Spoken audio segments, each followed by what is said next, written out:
इंसान जीवन भर पाई जोड़कर ज़मीन और खेत इसलिए खरीदता है ताकि वो उसके आगे आने वाली पीढ़ियों के लिए काम आए।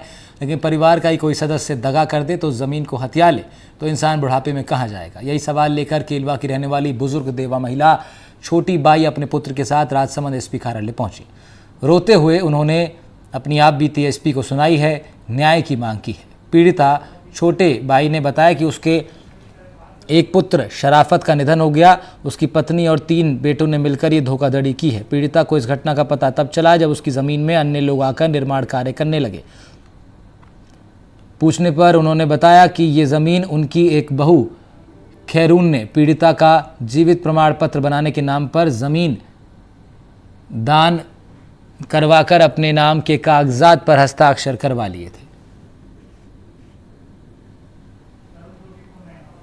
तरुण जोशी हमारे संवाददाता फोन लाइन पर जुड़ रहे हैं हमारे साथ ज़्यादा जानकारी के साथ।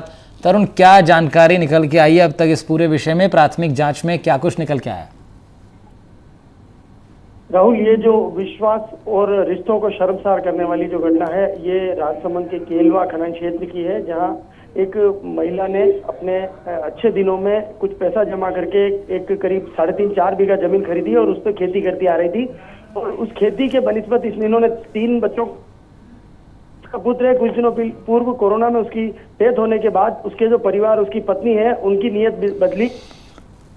जीवित प्रमाण पत्र जो पेंशन के लिए बनाया जाता है, प्रतिवर्ष सरकार उसका सत्यापन करती है। उस सत्यापन के नाम पर कागजों पे साइन कर लिए और जमीन अपने नाम कर ली और उसके बाद अपने जमीन का ये घटना करीब 11 साल को पता लगी तो उसके पैरों से जमीन खिसक गई और कल ये एसपी के सामने आज पेश होकर इसने अपनी पीड़ा सुनाई। सबसे बड़ी बात ये, जिन बच्चों को उन्होंने बड़ी दुखों से बड़ा किया और उनके द्वारा इस तरह का विश्वासघात करने से महिला, जो बुजुर्ग महिला है, पूरी तरह आहत है और उसकी रुलाई नहीं रुक रही है। एसपी ने भी इस मामले में जांच करके और कार्रवाई का आश्वासन दिया है। जी राहुल। जी ठीक है तरुण, आपका बहुत बहुत शुक्रिया तमाम जानकारी के लिए। लगातार अपडेट्स के लिए हम आपके पास आते रहेंगे।